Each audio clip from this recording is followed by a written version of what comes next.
Falta um jogo para acabar a rodada número 26 do Campeonato Brasileiro. Amanhã a bola rola no Beira-Rio, mas hoje os jogos das 6h30 chamaram a atenção. São Paulo, poupando seus jogadores, consegue uma vitória importante fora de casa. O Bahia vence o Atlético Mineiro e no Maracanã, empate entre Flamengo e Vasco da Gama. Nossos comentaristas já por aqui. Vou começar com você te dando uma boa noite, André. Ouvir teu destaque sobre este domingo. Pode ser valendo o domingo todo? Pode, é livre. É livre? Boa noite, Dani, amigos. Uma ótima noite a todos, excelente semana. O meu destaque é o clássico do Maracanã, vai.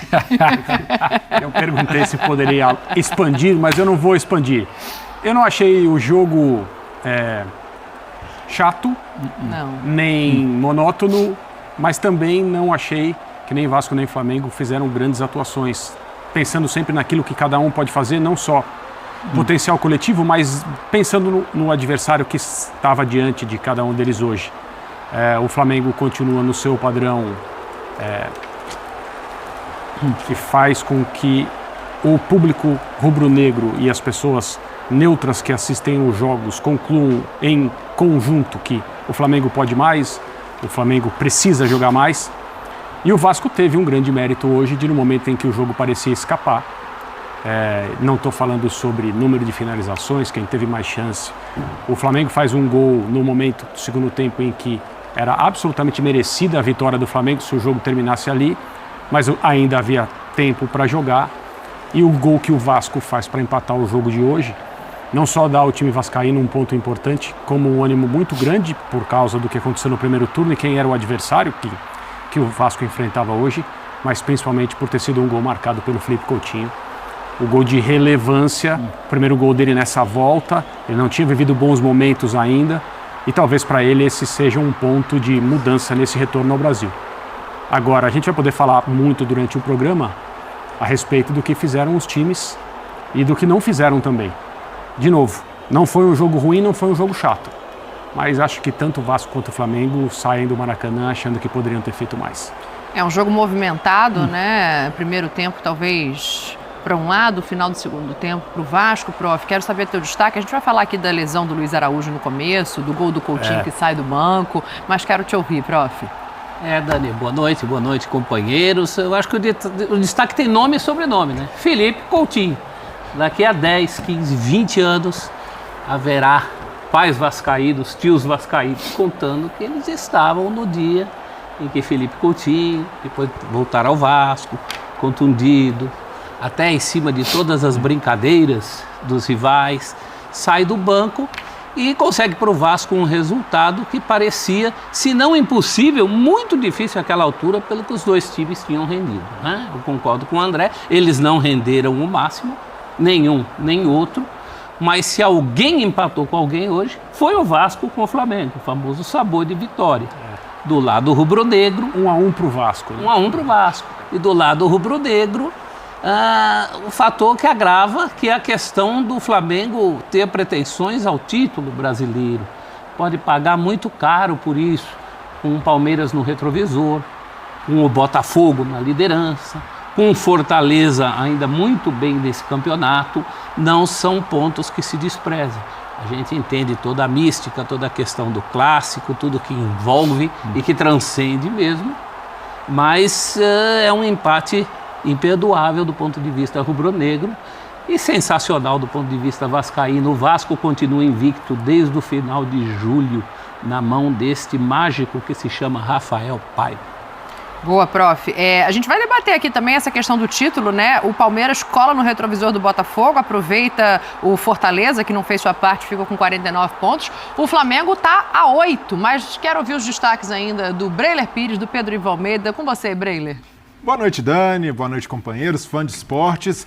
Olha, eu concordo que o Flamengo realmente foi melhor. O Flamengo produziu mais que o Vasco, teve mais volume.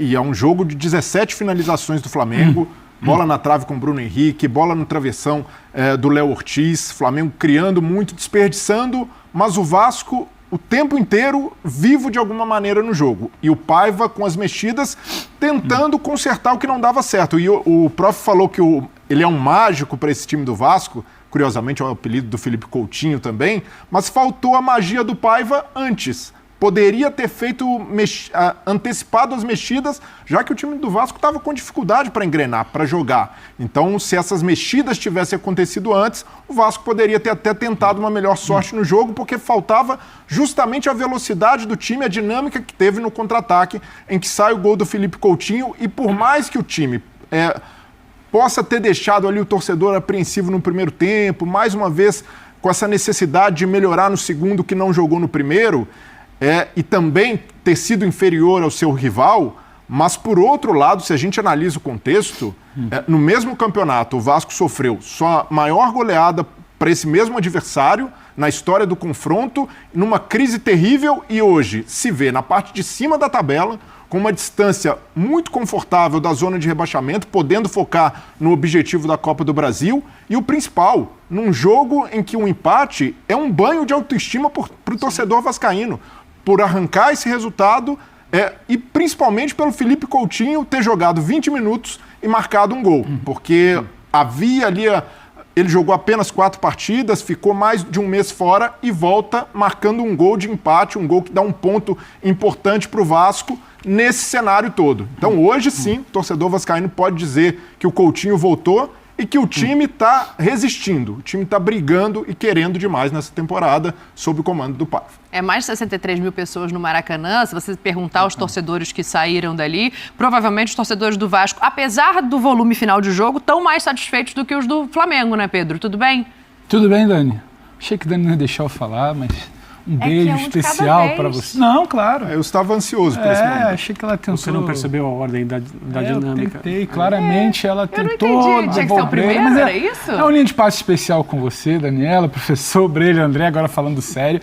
Você traz essa observação e é importante essa sensibilidade, porque o clássico, ele permite isso. O clássico tem viradas, né? De situações, viradas de chave dentro de ano, dentro de competição.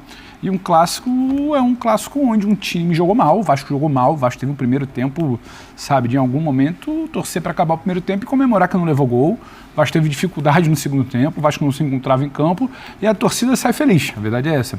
E um Flamengo que teve bons momentos no primeiro tempo, não dá também para ficar só com o recorte final do vacilo, sabe, de não segurar a bola, de tomar um gol, sabe. O Flamengo, o time que é, para as pretensões que tem, ele não pode se perder dentro de uma partida do tamanho de um clássico ou mata-mata, que seja como se perdeu hoje. Sai incomodado, insatisfeito, porque a grande estrela do rival que não vinha jogando ainda faz um gol, você deixa escapar 2 pontos numa briga que você ainda quer de título, você teve um primeiro tempo, sim, bom, o Flamengo tem boas notícias de primeiro tempo, a movimentação do Plata, estreando, do Gerson, joga uma barbaridade de bola. O Arrascaeta e o Bruno Henrique, a movimentação deles é muito interessante. Isso sem falar do que jogou e do que joga Léo Ortiz. Então, tudo que o Flamengo teve de bola, teve de criação, teve de circulação, teve de aceleração e fez um gol. E não mata, e não segura essa bola no pé. O Flamengo tem qualidade no seu elenco para segurar essa bola no pé. Se cansou, tudo mais. O Vasco tinha dificuldade de jogar. E o Vasco precisou de uma bola para ferir esse Flamengo. Então, acho que é algo que o Flamengo precisa pensar. O Flamengo também vai precisar pensar sobre finalização sem o Pedro. Sobre não basta ter a movimentação do Plata, o Gerson saindo de um lado para o outro, a Arrascaeta fazendo uma que seria ali do Luiz Araújo, o Bruno tentando se movimentar, o volume, 17 finalizações que a gente falou, né? E você não espetar, você vai ter que espetar um Peñarol dentro de casa para fazer vantagem, você vai ter que machucar um Peñarol talvez fora de casa para se classificar, falando de Libertadores. Numa semifinal de Copa do Brasil também você vai precisar se impor, e aí você olha para um jogo desse tamanho, você sai muito incomodado, porque você sente essa coisa quando parece que tem uma boa atuação, a gente estaria aqui falando de uma grande vitória, de uma atuação assim espetacular do Gerson, do Léo Ortiz, de um primeiro tempo que botou o adversário, sabe, só que ele precisa entender também contra quem ele está jogando, porque o Vasco, que empata contra o Flamengo hoje, ele virou isso aí nas últimas semanas, nos últimos meses, sob o comando do Rafael Paiva. Ele não joga bem contra o Atlético Paranaense. Em Curitiba, quando se classifica. Mas ele não se ausenta, né? Ele tem momentos muito complicados contra o Atlético Paranaense em São Januário, mas ele vira, ele compete, ele tem um gol, ele sustenta a pressão, ele não se entrega contra o Flamengo. O Vasco, de alguns anos atrás, tomar 1-0 do Flamengo era...